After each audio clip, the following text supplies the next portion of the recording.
Viewers, এর মধ্যে অনেক কাহিনী আছে। আল্লাহ আল্লাহ রসুল সাল্লাল্লাহু আলাইহি সাল্লামকে আল্লাহ পাক জান্নাত দেখাইছে, জাহান্নাম দেখাইছে, জান্নাতের বিভিন্ন স্থান ঘুরে দেখাইছে, জাহান্নামের বিভিন্ন স্থান ঘুরে দেখাইছে। কে জান্নাতে যাবে, কে জাহান্নামে যাবে, কোন মেয়ে কীভাবে চলে জান্নাতে যাবে, কীভাবে চলে জাহান্নামে যাবে, কোন পুরুষ কীভাবে চলে জান্নাতে যাবে, কীভাবে চলে জাহান্নামে যাবে, তা উল্লেখ করা হয়েছে, দেখানো হয়েছে। তা এটা অনেক সময়ের ব্যাপার। মেরাজের ঘটনা তো, মেরাজের ঘটনা আমিও পুরোপুরি জানি না। তো যেটুকু শুনছি বা যেটুকু জানছি এটুকু আপনাদের কাছে তুলে ধরলাম। ইনশাআল্লাহ পরবর্তীতে এই বিষয়ে যখন আর পুরোপুরি জানবো তখন আপনার সাথে এই বিষয়ে কথা হবে। তো ভাই, একটা বিষয় জানার আছে, সেটা হলো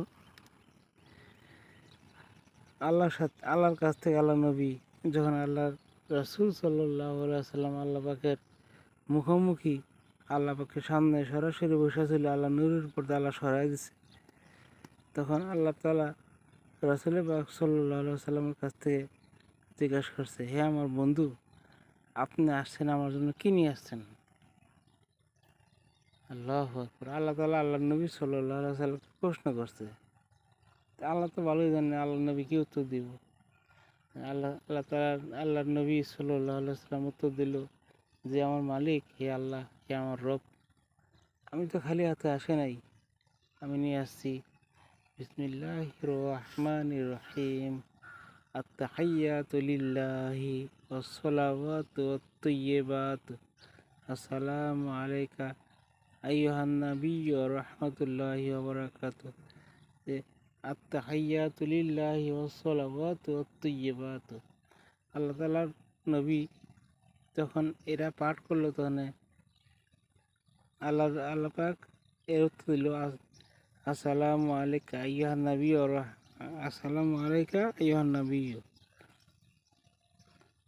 তারপরে ওপর দিয়ে আওয়াজ আসলো, আশহাদু আন লা ইলাহা ইল্লাল্লাহ ওয়া আশহাদু আন্না মুহাম্মাদান আবদুহু ওয়া রাসূলুহু।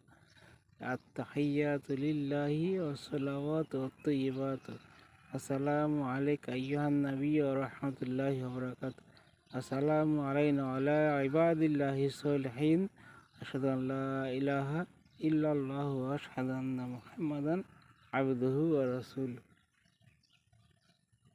এই তাশাহুদটা এখান থেকেই আর কি পরিপূর্ণ হলো।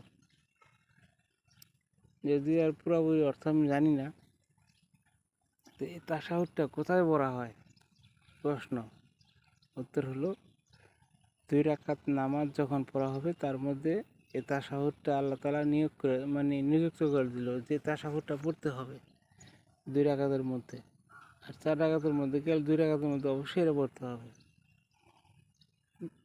এরকম ফেরেশতারা সম্বন্ধে জানাইলো, ফেরেশতারা স্বাগতম জানাইলো, সবাই স্বাগতম জানাইলো। জানানোর পর আল্লাহ নবী মর্যাদা এমন বাড়াইছে, আল্লাহু আকবার। আল্লাহ তাআলা আল্লাহ নবীর প্রতি সন্তুষ্ট হয়ে গেল। আর নামাজ এর বিষয়ে আলোচনা তো করিই নেই।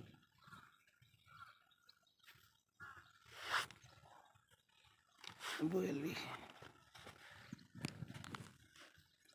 নামাজের বিষয়ে আলোচনা আসছে যে নামাজ রোজা আল্লাহ তাআলা আল্লাহর বন্ধুর বাড়ি থেকে আল্লাহ চায় নিয়েছে। নামাজ রোজা 2টা বিষয় আল্লাহ তাআলা আল্লাহর বাড়ি থেকে আল্লাহ পাক দিয়েছে আল্লাহ নবী সাল্লাল্লাহু আলাইহি ওয়াসাল্লামকে। যে বলা হয়েছে, বন্ধু, আপনি আমার বাড়িতে আসছেন, আপনাকে আমি কী দেবো? আপনাকে আমি দিতে পারো অনেক কিছু, কিন্তু দুনিয়ার জমিনে আপনি যাইবেন আবার চইলা। তাই আপনাকে আমি আমার থেকে কিছু কাজ দিলাম, তার মধ্যে 2টা মেন কাজ। সেটা হলো 50 ওয়াক্ত নামাজ এবং 12 মাস রোজা। আল্লাহু আকবার। তখন এর মধ্যে একটা অলৌকিক ঘটনা ঘটছে।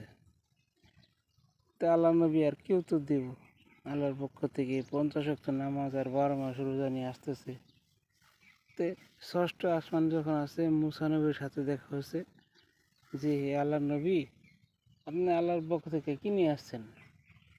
আল্লাহ নবী সাল্লাল্লাহু আলাইহি ওয়াসাল্লাম বলল, 50 ওয়াক্ত নামাজ আর 50 ওয়াক্ত রোজা, নামাজ আর 12 মাস রোজা। তো আল্লাহ নবী এর সাথে মুসা আল্লাহ সাল্লাম বলল যে, হে আল্লাহ রসুল সাল্লাল্লাহু আলাইহি সাল্লাম, আপনি আল্লাহর কাছে আবার যান, যে কমাই নিয়ে আসেন, আপনার উম্মত আপনি আদায় করতে পারবো না। আমার উম্মতের মধ্যে বনী ইসরাইল যারা ছিল তারা এক ওয়াক্ত বা 2 ওয়াক্ত নামাজই তারা রেডি করতে পারে না, তা আপনার নবী আপনার উম্মত 50 ওয়াক্ত কেন আদায় করবো? সুবহানাল্লাহ। পরের ভিডিওতে আসতেছি।